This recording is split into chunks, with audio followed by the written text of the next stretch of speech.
Hello from Cork. Hello from New York. It's Misha Máire, Seanchaí Corcaí. It's Maria, the Cork-based storyteller. It's me, Jim, here in Fayetteville, New York. We can't wait to tell you a few stories. Great to be here, Jim. How are you today? It's good to be back. It seems strange to be over the internet instead of side by side. Yes, I miss being able to give you a hug, and our story brother, Omar Benaraj, too, of course. What a trip that was. It was amazing. I'm just thinking of it now, but we probably should have an episode where that's all we talk about is what we learned on that trip. Yeah. I mean, we have Lala Fatima, we have Tahir Shah, that we could talk about. We have trips to Casablanca and up the mountains and into Marrakech itself. So I think you're right. I think we need to dedicate a session to that. Yeah, let's do that. Yeah, Okay. But in the meantime, we're both back in our respective countries, you in New York and myself in Cork, Yeah. And, and I'm wondering how that has been, landing back at home after all these story adventures and the story road. Well, it's an interesting question because I landed very, very early on a Tuesday morning, like 1 a.m. And on Friday morning, I left for a Vision Lodge in Vermont with the community that Here's Crow is the grandmother of. And so I didn't really land. Yeah. I bounced off and took off again. It's been an adjustment to say, boy, each of those worlds is a world that operates on a very different pace and a very different time scale. Yeah, and very different food even, So language, you name it. Yeah. It was amazing. And similarly, when I came back, we were coming into the dying days of my fabulous course with Shane Lehan. So I flew on the Monday at stupid o'clock in the morning and then was in college on Tuesday saying, what happened? How did this happen? Am I back? So yeah. And exams then the following week. So it's like you, it has felt like 1,000 miles an hour, but also wonderful because the story road and meeting all of the storytellers from across the globe is wonderful. And we're so privileged to be able to do that, One of the stories I told for the kids is a story I had never told before. And we'll tell it another time, The Mouse and the Lion. I have just found tremendous depth in these children's stories, which is not something I usually do. So it's been an awakening for me as well. Yeah, and I found in doing the children's stories in Africa, in Marrakech, that a little bit of singing goes a long way for the language barrier. So, singing to one another was just lovely. And it's not something I do an awful lot of over here. But when I came back, I started to reincorporate it into my storytelling. And we had a lovely time on the 1st of May, which is Bealtaine here in Ireland. So it's the turning of the wheel. And we look forward to summer. So in bulk, as we've discussed before, which was the season that we were in when I left for Africa, has now switched to Bealtaine, the season of summer. And if you look at the word Bealtaine, it's made up of 2 Irish words, Bealtaine, the mouth of fire. And long ago, people would bring the animals in for the winter, and winter in Cork, it depends on where you are on the island of Ireland, but in Cork, we have 9 months of the animals being able to be out in the field because we have a temperate climate, and 3 months where you bring them in, no more for their safety than for them to heat your house, And I've been to a few longhouses in Ireland. I've been privileged on my storytelling road to see some of the old houses where they're kind of built on a slope and it's one big long building. And on the top of the house, you'd have the animals that would come in the winter And when they drive them out into the fields in the summer, they put them between two fires. And there's loads of stories about driving the cows between the two fires. But lately, science says that's a brilliant idea, because in the 3 months when you're all living under the one roof, the animals can pick up ticks, And so when you put them through the smoke, it kind of clears them for going back out into their summer-dressed fields. So isn't that lovely? Lovely. I have to tell you, though, up here in upstate New York, you talked about the turning to summer. We just had Mother's Day a few days ago, and we have been known to have snow on Mother's Day. So Oh my goodness. we're a long way from the fires of summer. From turning out the cattle through the two fires. Yes, exactly. Oh my goodness, And I saw the Mother's Day greetings because, it's a different time for us. There is an awful lot about the mothering going on, which is amazing because summer is the time of the quickening and the birthing. And, we're seeing all the little lambs in the fields at the moment, which is absolutely beautiful. And the little calves and all of that kind of thing. And of course, the ancient stories start floating up to the top as well. Before we get to the stories, maybe we should talk about some of the traditions of Bealtaine. So Sure. one of the traditions is, we've talked before about Iha, and Halloween and how the veil thins. Well, this is the other time of the year when the veil really thins, And so in old Irish stories, there was a worry about the she, the good folk, and how they could step through the veil. And there was certain things that would keep them at bay. One of those was yellow flowers, particularly the gorse bush, So people would lay the yellow flowers at the lintel of their doors and on the window sills, which looks very beautiful. And some people were doing that again this year. And more would make garlands and they'd put them around the neck of their animals and maybe around their tails as well to keep the she on the side that they should be, So there's like hundreds of stories of those kinds of things. But it was also the time when the women of the knowing, so there was a fear of the old wise women because they said they knew how to say the words that would rob your luck, tógaint and tógaint, taking the luck, So it's been an absolute joy to be telling them stories again. I was down in the Butter Museum, which I hope to show off to you, Jim, when you come on your visit to Ireland in September.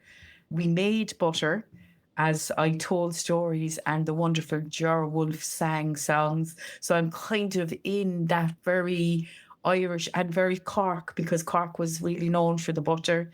I'm in that really beautiful atmosphere at the moment. Yes. So Well, I'm in summer. We're in spring now. We're in spring. Yeah, but you're a little bit behind us. Yeah.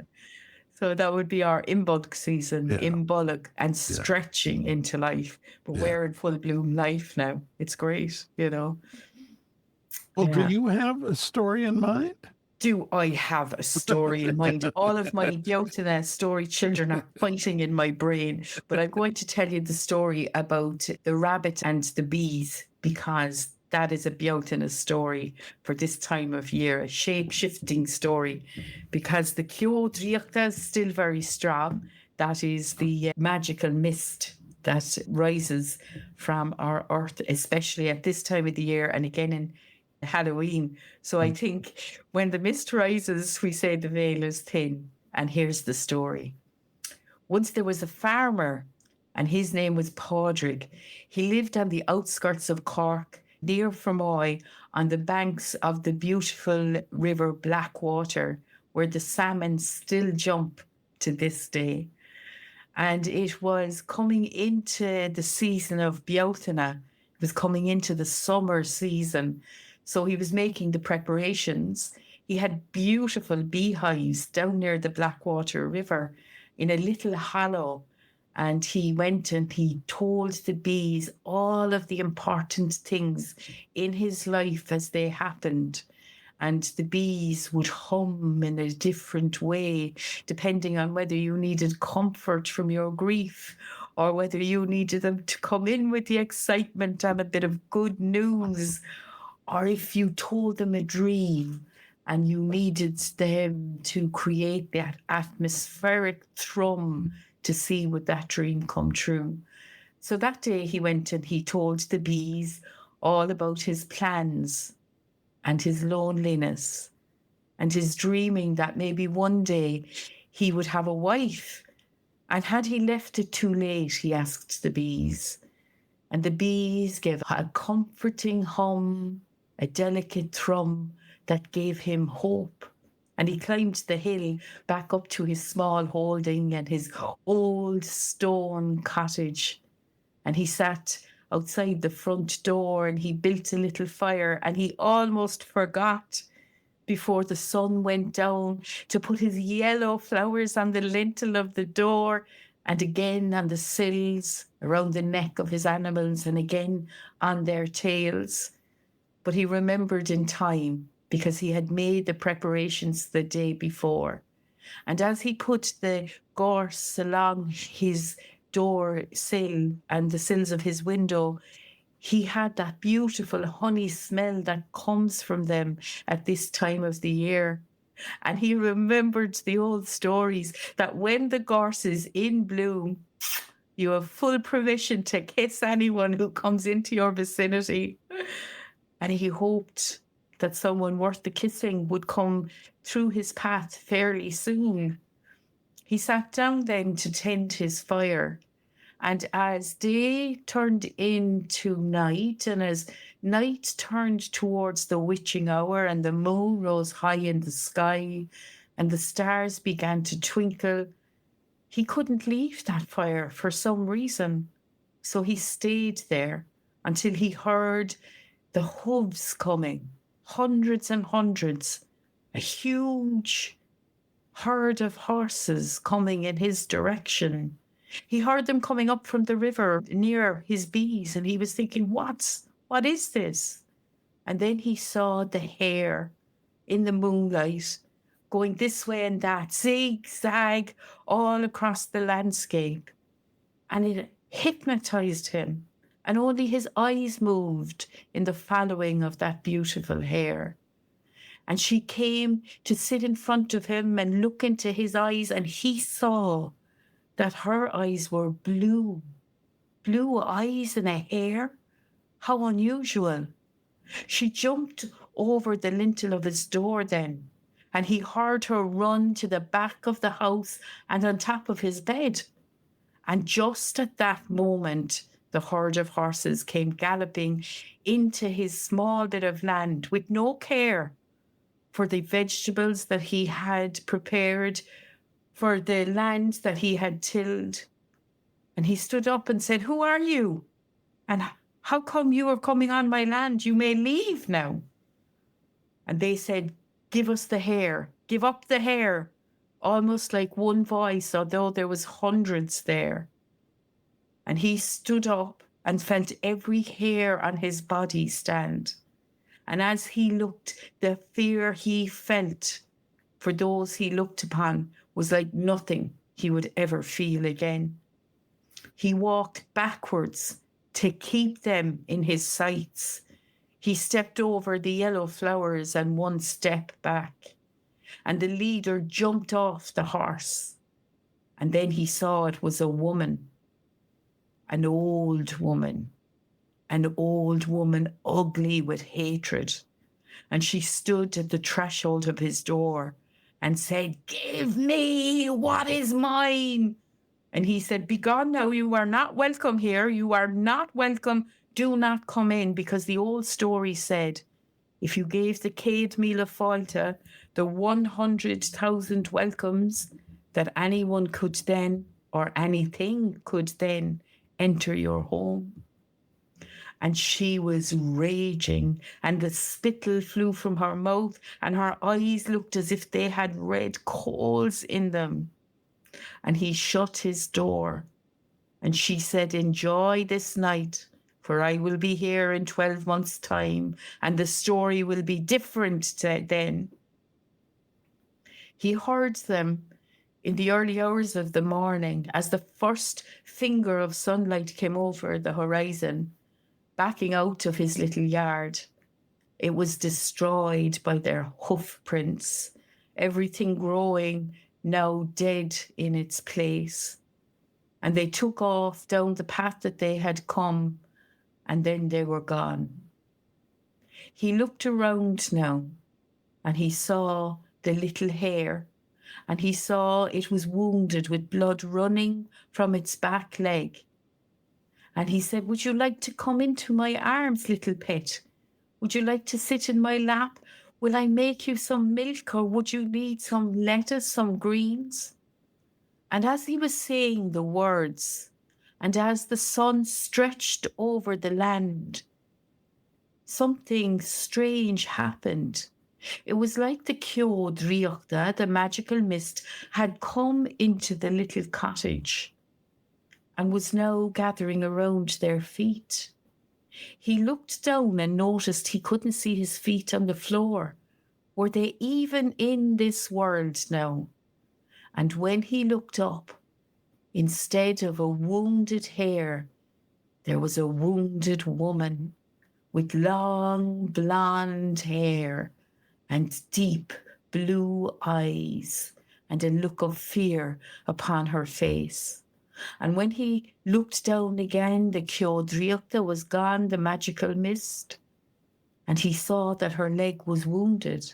He jumped up then and boiled some water, put in some of the herbs that would heal, the lavender, the nettle, and he steeped her foot in that, and still she said nothing. Over the next days and weeks, the words came slowly first, and then her story unfolded. That old woman at the head of that thrumming crowd had wanted her to marry her son, but she would not. So a spell was put upon her that she would live her life as a hare during the day and a woman at night. So she would at all times be lonely, nobody to call kith or kin. He was so sorry to hear this, and yet he found himself spending more and more time at home, and the neighbours noticed, and the priest noticed, and he made his way to the door, and he asked to come in, and he was given the céad míle fáilte, the 100,000 welcomes. And when he stepped in and he saw the woman and she told him the story, he said, "You should tell it to the bees. Tell this story to the bees." So that's what Pádraig did. He went and he told stories to the bees, and they listened and they thrummed and they made a noise that he had not heard before. And on the day that this woman was to return with her thrumming horses, the following Bealtaine, Pádraig had fallen deeply in love with the woman and the woman with him. And now they had only one fibe, only one problem. And that fibe was to be cleared by the bees. So they met a wise woman, a ban fassa, on the road that day, just outside the gate of his house. And she said, "Get far away from the cottages, and have you told the bees?" And Pádraig said, "Yes, we've told the bees." And she said, "At least 3 parishes over, do not be here when they come." So he put the woman on the horse behind him, and he rode off. And as he rode, she turned from woman to hare, and instead of sitting behind, she sat in front on his lap so that she could be kept safe. And to keep her safer still, he put a little burlap sack over her head. And they came to parishes 3 over from the fields of his house. And that night they heard terrible noises, awful noises, like a huge battle was going on a few miles hence. And he wondered, was it on his land? And the next day, when they went home, they saw the bloated bodies around the garden. The old woman was there and some of her cohorts. And they called the priest and they called the policeman. And when they came out, they said, the bees went mad. They stoned these people. We know not why. We'll have to bury them. And Pádraig suggested that they send the bodies back to their people because he didn't want those bodies buried in sacred ground. And that is what happened. And from that day to this, she no longer turned into a hare, but was allowed to become a woman, a mother, a life partner for Pádraig. And he still tells his stories to the bees. Shine mushkil, that is my story. Maria, I love these stories. Oh, me too. And just when you think maybe you've reached the finish, there's another turn, and it's delightful. That's it. Yes. The yes. old stories are windy like that. Yes. Well, what do you know? It makes me think of a story. The red thread reached out. Yes. And it's a story that isn't really associated with a particular season, but I think you'll see the correspondence. This is another story of the Baal Shem Tov. And just to remind our listeners, one of the things about the Baal Shem Tov is that he had this carriage. And this carriage would take him and whoever else was in it to wherever they were most needed. As long as when they got in the carriage, they would toss the reins to the horses and let the horses lead. And then they would fly and they would go wherever they were needed. And they would arrive without knowing what the challenge was or what the reason was. But that was their puzzle to solve. And that's what happened this one particular afternoon. The Baal Shem Tov got a call in his heart that said he was needed. So he took the nearby disciples and they piled into the carriage and they threw the reins to the horses and off they flew. And they flew and they flew. Now, the carriage and the horses, they could fly at the speed of thought, and yet this seemed to go on for hours. They were going such a distance over every kind of terrain until finally they came to a little village, and beyond the village, there was a forest, and at the edge of the forest, there was a clearing. And at the edge of that clearing, where the clearing met the forest, there was a brand new log cabin. And that's where the carriage came down. And it was a beautiful new cabin. It was large. And sitting on the porch was this young couple. And when they saw that Baal Shem Tov arrived, they were so excited because he was known. And they ran out to greet him and they offered him a meal. But as they grew closer to the house, the Baal Shem Tov felt a shiver. He put it aside and they went in and they had their meal and they were talking. And he was just trying to understand what was going on, but nothing was coming to him. And finally, the evening started to descend. And the house was large enough that he and his disciples could spend the night there. And so they did. And in the middle of the night, the Baal Shem Tov had some of the worst sleep he'd ever had. All he could do was wake up over and over with whimpers and moans. Something was terribly wrong. And so when they got up in the morning, he went to the couple and he said, "Something is wrong. Can you tell me what is going on?" And the wife said to him, "Well, we've been married for 5 years now, and we've not been able to have a family. And we don't know why. We follow all the commandments. We lead good lives. But nothing. And the Baal Shem Tov thought about the house. And he said, this is a beautiful house you have. Tell me about the house. And they said, oh, the community was so happy for us when we were to be wed that they got together and they built us this beautiful house. And you'll notice the logs are not as robust as you might find. They're thinner because they needed to build it quickly. And so they took down younger trees to make the house. And the Baal Shem Tov said, yes, they are. They are young. And when they took down the trees, what did they do? Well, they cut them, they trimmed them. But did they plant any replacements? And the couple looked at each other and said, we don't think so. We don't remember that happening. And the Baal Shem Tov said, I know what the problem is.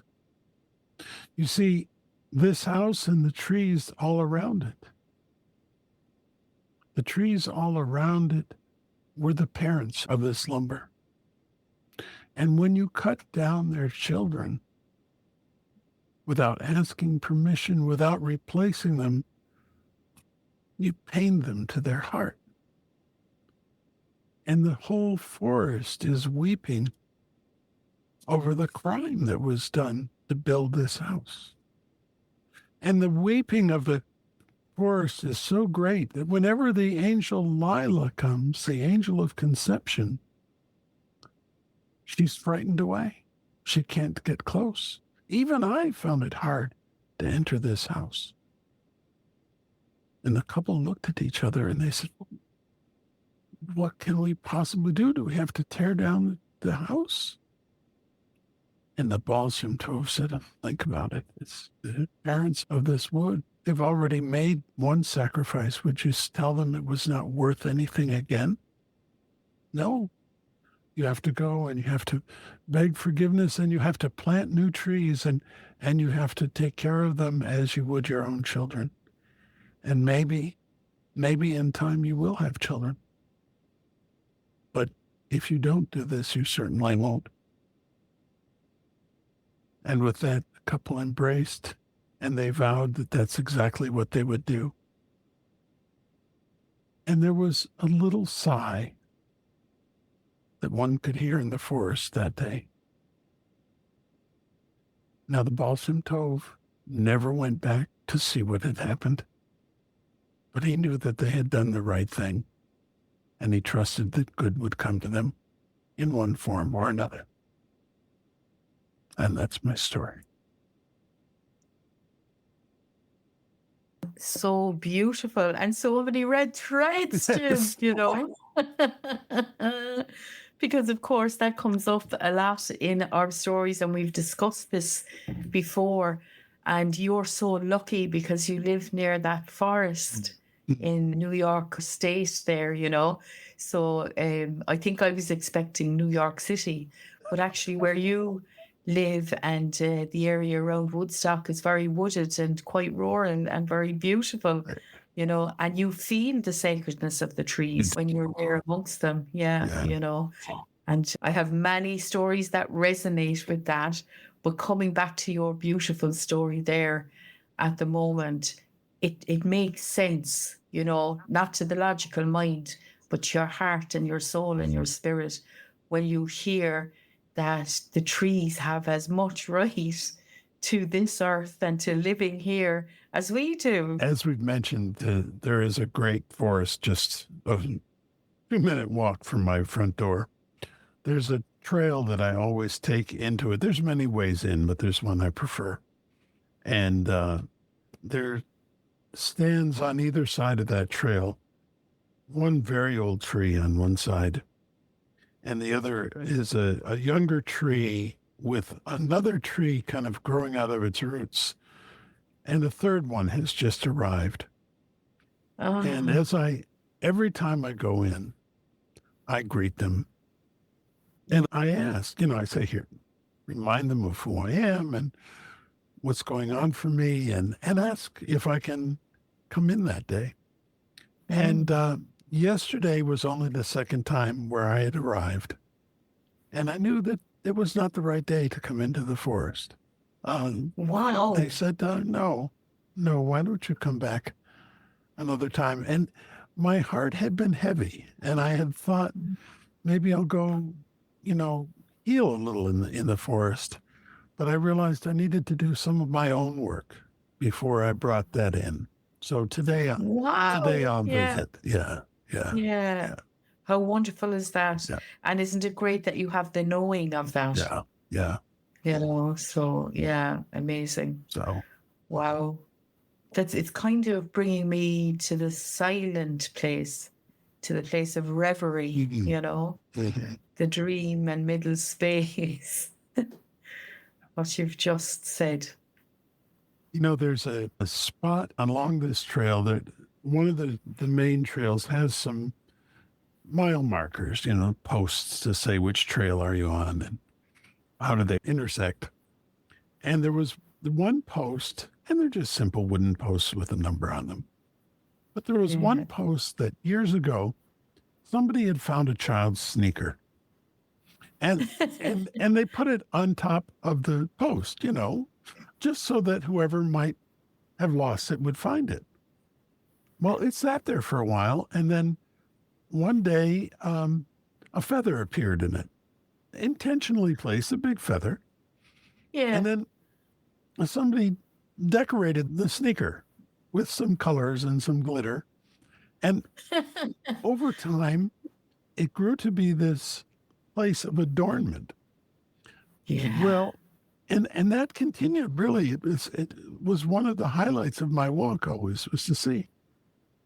And then I walked in one time, and I saw that the sneaker was missing, the feather, all the adornments were missing, and somebody had drilled a hole into either side of the post and attached flags. And it was like, no, this is a forest of beauty, not a place in which we should be taking sides on anything, whatever one's belief might be. This was not the place for division. And then emerged a little battle. And the flags would go down, and the flags would come back up, and they'd be screwed in more, and then they'd be filled with putty. And then for another few months, the place went unadorned. And I thought, that's sad. I mean, I'm glad the division isn't there, but there used to be some beauty there. And the last time I went in, somebody had returned, and they had taken, it almost looked like a maypole. They had taken these beautiful ribbons, and they had wrapped them around in a spiral all the way from top to toe.